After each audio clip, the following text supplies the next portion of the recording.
laga yang tak kalah menentukan di sini. Nasib timnas Indonesia bakal menghadapi laga hidup mati melawan Irak pada Minggu dini hari nanti waktu Indonesia. Kemenangan tak hanya menjaga persaingan di babak 4, tapi juga menjaga peluang skuad Garuda melaju ke putaran kelima kualifikasi Piala Dunia 2026. Apa yang kemudian harus dicermati, dilakukan oleh Coach Patrick Kluivert untuk mengamankan poin saat berjumpa Irak? Dua narasumber kami sudah bergabung di studio Kompas TV kali ini. Ada analis sepak bola Roni Pangemanan dan sudah hadir juga bersama kami pemerhati sepak bola nasional dan juga koordinator Save Our Soccer Akmal Marhali. Selamat malam semuanya, apa kabar? Selamat malam. Terima kasih. Malam. Sudah Salam sepak bola.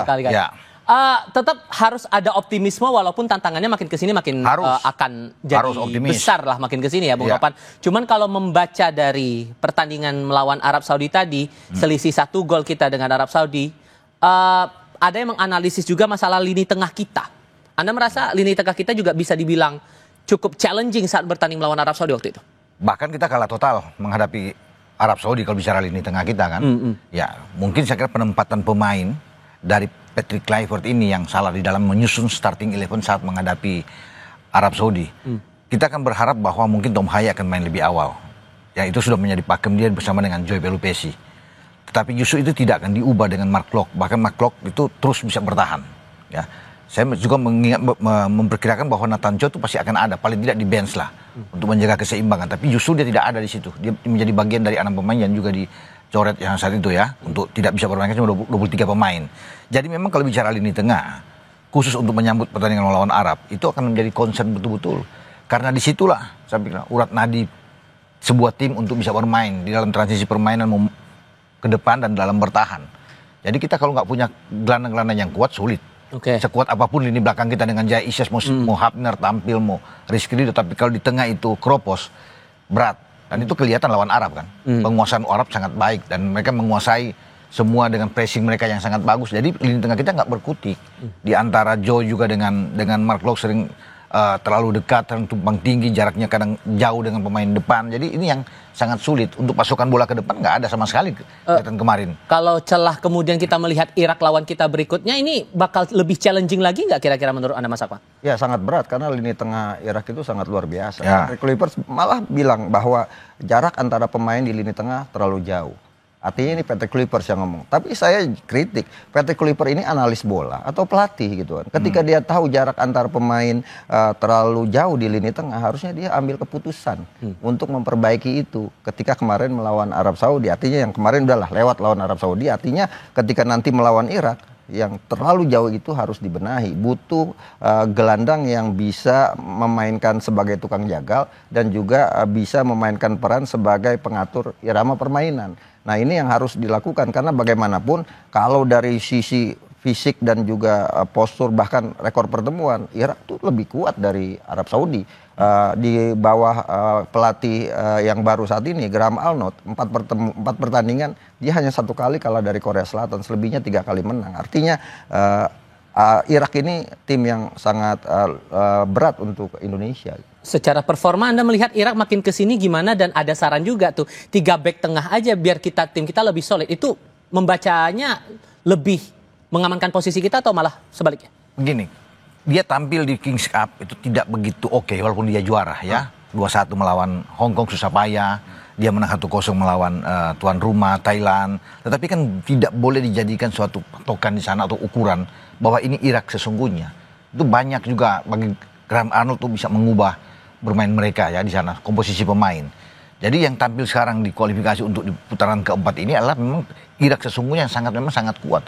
Depan tengah itu oke, belakang disiplin sangat baik, dan itu kan terlihat 3 pertemuan kita terakhir itu kan kita sulit menang melawan mereka ya, kalah 3-1 di Piala Asia, kemudian kalah 5 di Basel sebelumnya, kalah 2 bahkan di GBK, dan itu menggambarkan bahwa ini berat menghadapi Irak. Tapi apapun itu kita tetap harus optimis dan yakin karena komposisi pemain ketika kita lawan Irak paling terakhir ketika bermain di GBK itu kan berbeda dengan saat ini, karena di GBK itu bermain dengan 3 back. Itu ada Hapner, Ridho, dan Jordi Amat yang dapat kartu merah saat itu. Kemudian ada Sandi, ada Said Patinama, ada Nathan Cho, dan Tom Hai di gelandang. Sekarang kan sudah berbeda, ada Jai Itzes. Itu bagus kalau kita bilang ada di sana kan. Kalau Jai dengan Ridho dan juga dengan Hapner, ini sudah mendapat suatu chemistry yang luar biasa. 8 pertandingan melibatkan ketiga pemain tersebut, itu hanya satu kali kalah melawan Jepang di GBK dengan 4-0. Selebihnya mereka ada 1 imbang dan 6 menang. Bahkan clean sheet di 7 pertandingan itu luar biasa. Itu yang harus diingat oleh Patrick Kluivert. Tapi kemudian melawan Arab itu diubah sama sekali dengan 2 bermain Jaises bersama dengan Dix, kan menjadi pertanyaan. Karena kan di event sesungguhnya ini bukan uji coba atau di FIFA Matchday ketika melawan Taiwan atau melawan dengan Lebanon memakai cara ini, lawan Arab.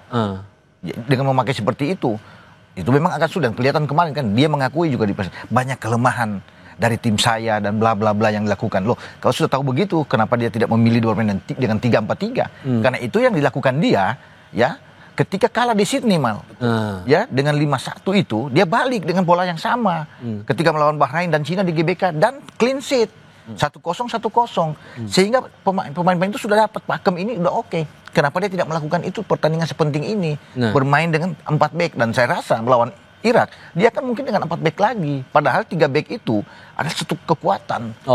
Gitu. Dan kalau kabar terakhir menyebutkan Aiman Hussein dari Irak ini tidak dikabarkan tidak akan turun dalam pertandingan nanti. Itu bisa meringankan beban pemain kita atau nggak menurut Anda, Mas Akmal? Ya, satu pemain kan tidak kemudian membuat Irak jadi lemah gitu. Ada 3 posisi pemain yang sangat penting saat ini di Irak. Yang pertama Frank Putros yang main di Persib. Artinya dia kalau bicara karakter sepak bola Indonesia sudah mengenal karena dia main di Persib Bandung. Yang kedua adalah Zidan Iqbal. Dia main bersama Miliano Jonathan di Utrecht. Artinya sudah saling kenal. Yang ketiga yaitu tadi Aiman Hussein yang dikabarkan tidak main. Di 3 pertemuan terakhir selalu mencetak gol ke gawang Indonesia.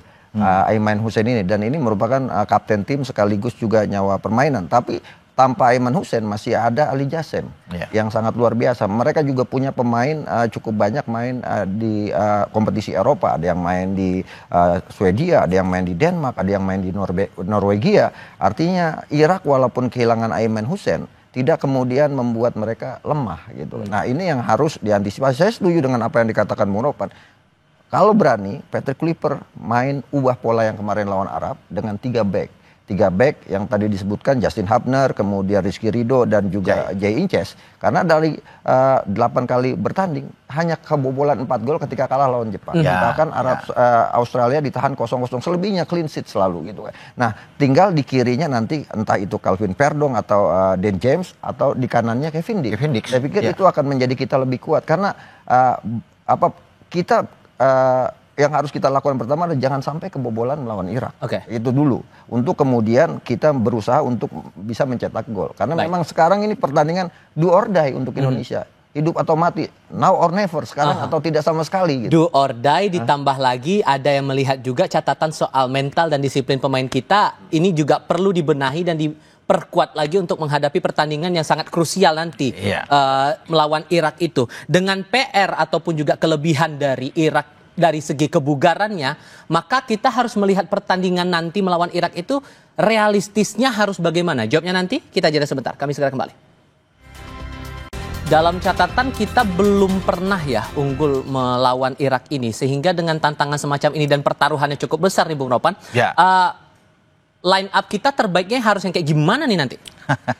Saya pikir Patrick Kluivert kan harus belajar banyak dari bagaimana ya ada semacam kesalahan ya penempatan pemain ketika lawan Arab Saudi, dan kita lupakan itu. Semoga dia cepat belajar dari situ, dia tahu apa yang harus dilakukan. Pemain-pemain yang akan bermain melawan Irak nanti, kalau bicara dengan seperti apa starting 11, saya pikir yang terbaik saya sudah bilang tadi di awal ya bahwa 3 back kita coba. Tapi kan semua tergantung Kluivert ini. Dia mungkin apakah dia akan keras kepala di sini dengan 4 back itu urusannya. Tapi menurut kalau ditanya ke saya lebih pas bermain dengan 3 back. Kemudian ada fullback 2 yang bermain lebih dorong ke depan dengan Kevin Dix di kanan dan Verdong. Opsinya akan banyak. Karena di posisi Kevin Dix itu kan ada Sandy Walsh. Di posisi Verdong ada Dean James. Jadi dia punya opsi yang banyak. Kemudian 3 di tengah itu sudah pakem benar. Di antara Ridho, Hubner dan juga dengan Kapten Jai. Nah 2 di tengah itu Tom bersama dengan Joe Pelupessy. Dengan 3-4-3. Nah kemudian 3 itu siapa? Oleh bertanya. Saya pikir Miliano Jonathan sudah pasti dari kanan. Kemudian Ragnar ada di kiri dan Ole Romani. Sudah dari awal, kalau Ole kemarin kan masuk di babak kedua.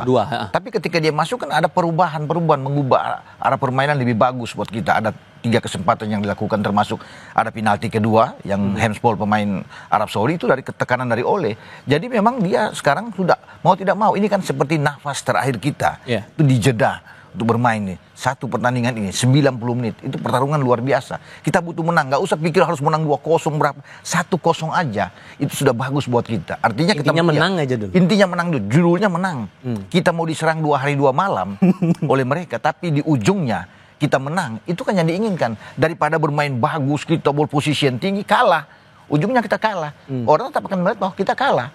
Nah sekarang yang kita butuhkan menang. Nah menang itu apa? Kluivert akan menentukan taktik, racikan strategi seperti apa. Nah saya berharap dengan apa yang saya bilang ini, mungkin dia bisa memainkan itu dengan baik. Tapi kalau dia tetap dengan 4 back, kemarin tuh agak sulit melawan Arab Saudi. Banyak peluang Arab Saudi itu kan. 17 tembakan, 10 on target mereka kan itu menggambarkan bahwa ini 4 back ini agak rapuh. Dan itu diakui, memang agak sulit, longgar di sini gitu. Dan Tom Haye menurut Anda dan Ole Romo ini perlu diterjunkan sejak babak pertama atau polanya bakal keulang lagi nih kira-kira kayak kemarin? Jadi gini, Faiza Farouk Tavansov yang lalu harus jadiin pelajaran. Oke, ini baik. Ke depan saya minum harus dulu, menghadirkan optimisme. Harus menghadirkan optimisme. Apa? Kemarin kan sisi lemah kita di sisi kanan. Di sisi juga di sayap kiri Beckham Putra. Kemudian di sisi gelandang tengah McClough dan di depan. Artinya kalau saya diminta untuk kemudian menyusun starting line up, saya pakai 5-4-1 gitu kan. Artinya yang wingback sini seperti yang dikatakan Bung Ropan tadi, 3 di tengah adalah Justin Hubner. Kita butuh back yang nakal. Dan itu ada karakternya ada di Justin Hubner yang bisa mengganggu konsentrasi strikernya Irak. Kemudian Jay Ince sebagai pemimpin yang lebih stylish. Kemudian ada Rizky Ridho yang sangat kuat juga. Justin Hubner kaki kirinya juga sangat kuat. Nah kemarin lemah di kanan, maka perlu Kevin Dick di situ. Kemudian di kiri Calvin Verdong menjadi opsi menggantikan Dan James. Tengahnya saya pikir Joey Paul Pesce harus kerja lebih keras didampingi oleh pengatur serangan ya Profesor Hay. Kemudian kanannya Miliano Jonathan, kirinya Orat Mangun, ya depannya oleh Romani karena kita harus bisa cetak gol karena kemenangan hanya bisa diraih dengan mencetak gol. Tidak ada pilihan buat Indonesia hanya menang gitu kan. Dan menang itu harus cetak gol. Sepak bola seperti kata Bung Robert sekarang kan sepak bola resultan. Yang penting hasil. Mau diserang 1000 malam, 1001 malam kali diserang, kalau kita bisa menang di injury time, itu yang diinginkan oleh fans sepak bola kita. Tapi kemudian kalaupun harus agresif nih berarti kan dari awal dan dalam tanda kutip nakal kan ada VAR. Nah nyiasatin itu biar nggak aneh-aneh lah nanti ujung-ujungnya. Ya kalau melawan Irak kan yang paling penting bagaimana membuat mental Irak down juga berhadapan dengan kita. Kalau kita tidak bermain nakal melawan tim Arab Timur Tengah, itu akan sangat merugikan karena pasti mereka akan menguasai lapangan. Seperti halnya kemarin Arab Saudi saja sudah menang bisa guling-guling gitu kan. Itu kan cara mereka untuk mengusik emosi para pemain kita. Dan pemain Irak harus diusik emosinya gitu. Ketika kita mampu mencetak gol misalnya 5-1 waktu itu Sen Patinama cetak gol. Waktu kita kalah 1-3 di Piala Asia. Itu kan ketika kita bisa cetak gol kita bisa memainkan emosi para pemain Irak ini. Nah pemain Irak ini harus diusik emosinya agar kemudian konsentrasi mereka untuk membombardir pertahanan Indonesia juga tidak begitu paripurna. Dan ini yang paling penting menurut saya. Dan Patrick Kluivert harus meyakinkan para pemainnya bahwa ini adalah partai final untuk Indonesia. Sepakat Bung Ropan soal level agresivitas kita itu tadi. Iyalah, kita harus agresif bermain dengan mereka. Ya, karena itu yang ditunggu oleh banyak orang. Agresif dalam arti bagaimana kita bisa menciptakan peluang dan bisa menghasilkan gol. Peluang sekecil apapun harus minta gol. Dan di sana harus ada Ole. Kalau kemarin kan kita coba bermain dengan false nine. Tidak ada Ragnar di depan, ada mungkin Beckham sama Miliano yang ditaruh di sana. Dan itu agak sulit. Mereka lebih enak. Arab maksud itu dalam pertandingan.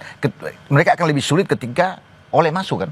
Agak lebih terganggu mereka. Lebih panik mereka untuk itu. Dan ada beberapa kesempatan yang Ole jangan. Karena mereka memang sudah berpikir bahwa ketika Indonesia bermain dengan false nine ini enak. Dan mereka menguasai itu. Makanya Patrick Kluivert harus bisa melihat ya hasil pertandingan melawan Arab itu untuk tidak terulang lagi melawan Irak. Dan harus butuh striker, ada nomor 9 di sana yang harus ditempatkan dan Ole jawabannya.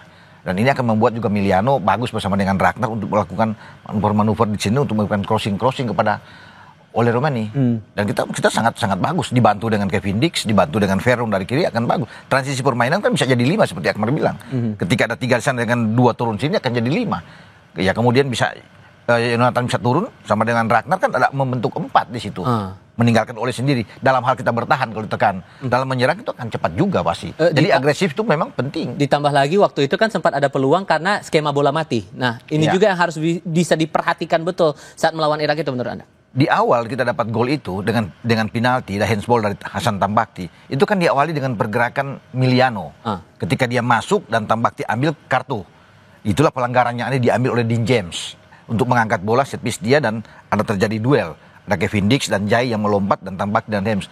Jadi memang seperti itu yang harus dilakukan. Dengan Jonathan lebih banyak harus bisa menusuk dari sisi sayap. Demikian juga dengan Ragnar untuk bisa mengganggu mereka. Karena pertahanan Irak juga bagus. Frank Putros juga oke, ada Pamidos juga, Doski juga baik di sana. Jadi ini Rebin Sulaki juga oke di belakang mereka. Mereka pertahanan yang oke, yang bagus. Jadi butuh pemain-pemain yang punya kecepatan. Agresivitas itu penting. Di 3 di depan kita semua punya kecepatan. Oleh bisa bergerak, ya untuk bisa membuka ruang. Miliano juga sangat cepat, Ragnar cepat, itu yang kita buktikan. Di dalam serangan balik kita perlu seperti mereka gitu. Oke, satu hal lagi yang kemarin jadi catatan adalah masalah mental. Dan mungkin ini sedikit banyaknya sudah terpetakan juga. Karena kan pemain kita datang ke Arab Saudi juga secara bertahap, terlihat kelelahan, ada pandangan sedemikian, makanya kemudian hasil akhirnya seperti kemarin. Belajar dari momen itu, ditambah dengan beberapa catatan keunggulan Irak soal kebugaran terutama, maka ekspektasi kita harus diletakkan pada posisi mana nih Indonesia lawan Irak ini menurut Anda, Bung Ropan? Iya, memang faktor kebugaran ini sangat penting. Seakan-akan kita itu gimana ya, main pertama sudah langsung dengan tuan rumah. Kalau main pertama kita ada di posisi Irak, itu akan jauh lebih menguntungkan buat kita. Irak dan Arab Saudi bermain duluan, tapi kita sudah diatur, kemudian 3 hari kemudian melawan Irak. Irak datang dalam kondisi yang sangat bagus. Lebih bugar jauh dibandingkan kita yang kelelahan, capek, apalagi tuan rumah. Begitu selesai mereka sudah istirahat dan 5 hari kemudian baru bermain melawan Irak. Jadi memang kita dalam posisi yang sangat sulit. Untuk kebugaran itu ya tergantung dari pelatih sekarang yang untuk bisa melihat bagaimana untuk bisa menambah motivasi mereka, ruang ganti harus lebih baik, kemudian membuat mereka lebih percaya diri lagi yang bagus, mental mereka harus kuat. Jadi itu harus ada pendekatan-pendekatan itu dari mereka. Jadi kalau mereka lebih percaya diri, fokus dalam pertandingan melawan Irak, itu akan jauh lebih bagus. Ya walaupun memang kita kecapean, tapi pasti pemain kadang kalau sudah diberikan ini pertandingan terakhir, seperti Jai Isis bilang, masih ada peluang, masih terbuka, belum berakhir. Nah itu kan motivasi-motivasi itu yang paling penting. Walaupun capek, tapi kita harus bertarung 90 menit melawan Irak. Jadi itu yang perlu untuk membakar semangat pemain-pemain. Lupakan dulu lawan Arab Saudi kemarin yang kita kalah. Tapi sekarang yang ada udah lalu, ya udah aja lah. Udahlah, kita tatap dulu Irak ini. Karena kita butuh menang 1-0 mau 2-1, kita harus menang. Tanpa bermaksud untuk membanding-bandingkan dalam tanda kutip pendahulunya, Mas Akmal, kalau Anda melihat konsep atau pola kepelatihan dari Patrick Kluivert dari hasil pertandingan kita melawan Arab Saudi kemarin itu, ini masalah penempatan, pemetaan pemain, penyusunan formasi dan lain-lain, ini masih jadi PR? Ya, PR pastinya. Bagaimanapun kita nggak bisa membandingkan dengan Sintayong karena Sintayong 5 tahun. Sementara Patrick masih seumur jagung. Itu yang pertama. Yang kedua, style of play-nya beda antara Sintayong dengan Patrick Kluivert. Mereka masing-masing punya gaya bermain, punya ego juga. Tapi saya ingin mengatakan gini, di pertandingan nanti, kalau kemarin kita 2 gol lewat tangan Tuhan, gitu kan, lewat handsball yang kemudian menjadi penalti, ya kita berharap kita bisa cetak 2 gol dengan kaki Tuhan ketika berhadapan dengan Irak gitu. Karena kalau kita bisa menang 2-0 misalnya, ada peluang kita untuk lolos langsung ke Piala Dunia dengan syarat misalnya di partai terakhir Irak kalahkan Arab Saudi 1-0. Kita masih bisa lolos. Tapi yang paling penting ya kita menang di pertandingan ini. Ini bicara mental ini agak berat ya, karena bagaimanapun kita hanya punya waktu recovery 2 hari. Nah, mentalnya ya Patrick Kluivert harus selalu bertemu kepada pemain dengan membawa psikolog misalnya untuk meyakinkan menjada wajada siapa yang bersungguh-sungguh pasti bisa. Jadi semangat kita ini Patrick Kluivert harus katakan gini, hayal al falah, ayo raih kemenangannya, hayal al falah. Dari tadi bahasa Arab mulu nih. Gitu malah. Yang sesuaikan dengan penting menang ya. Yang penting menang. Oke. Karena juga tidak ada yang menyangka kalau tim sepak bola kita bisa sampai di level ini sehingga maksimalkan momentum itu tadi yang menjadi pembuktiannya, dan kita berharap semoga hasil untuk pertandingan melawan Irak adalah hasil yang terbaik, bisa mencapai gol kita semua, apalagi dari PSSI juga sudah berharap kita bisa lolos Piala Dunia 2026 ini. Bung Ropan, Mas Akmal, terima kasih sudah mau berdiskusi bersama kami malam ini. Saya selalu untuk Anda semuanya. Semangat selalu. Selamat selalu, harus pokoknya.